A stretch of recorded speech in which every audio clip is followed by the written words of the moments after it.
بسم اللہ الرحمن الرحیم۔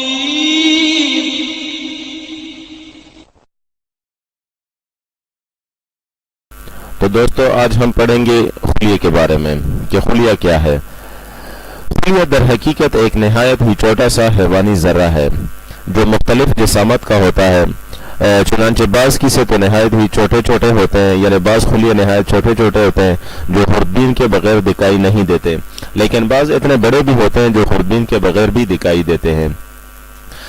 یہ بالعموم 1/6000 سے 1/100 انچ کی جسامت کے ہوتے ہیں، یعنی بعض تو اتنے چھوٹے ہوتے ہیں کہ اگر ان کو ایک قطار میں ساتھ ملا کر رکھا جائے تو 1 انچ لمبی قطار میں 6000 خلیے آ جاتے ہیں، اور بعض اتنے بڑے ہوتے ہیں کہ 1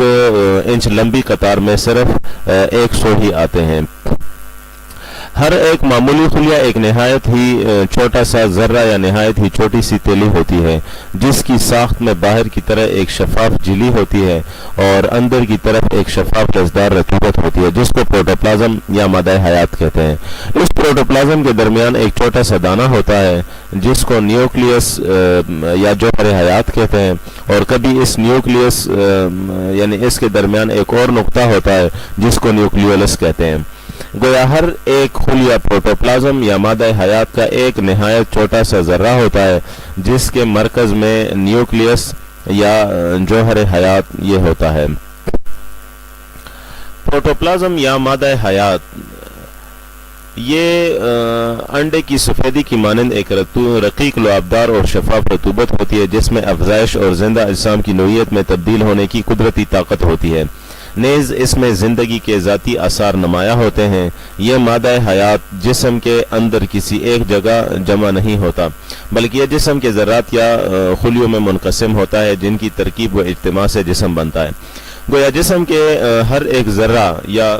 خلیے کا جزو اصلی یہی مادہ حیات ہوتا ہے،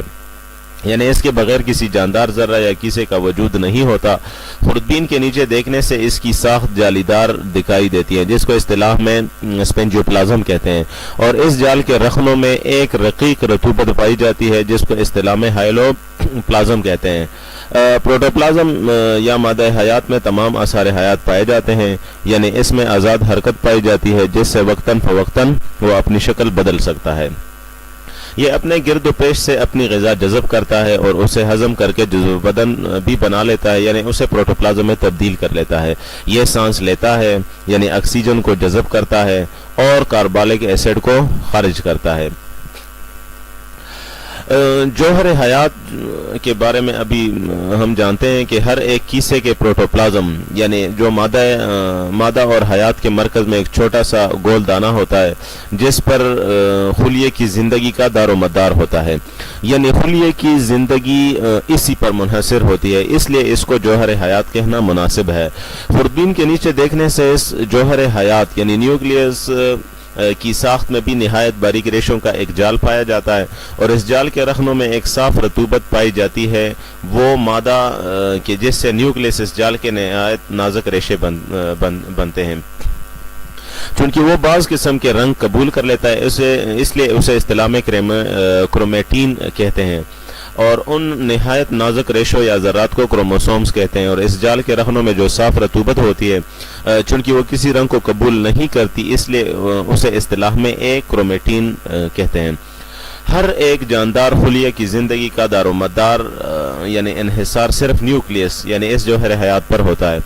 چنانچہ اگر ایک خلیے کو اس طرح سے 2 حصوں میں تقسیم کر دیا جائے کہ ایک حصہ پروٹوپلازم میں نیوکلیس چلا جائے اور دوسرا حصہ پروٹوپلازم نیوکلیس سے خالی رہے،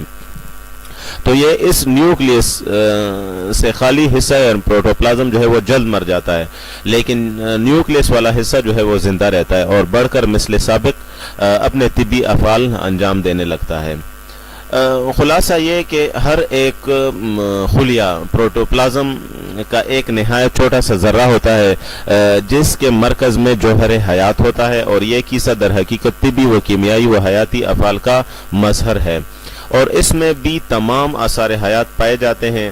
یعنی یہ اپنے مسکن میں اپنے گرد و پیش سے اپنی غذا جذب و ہضم کر کے اسے اپنے جزو بدن بنا لیتا ہے۔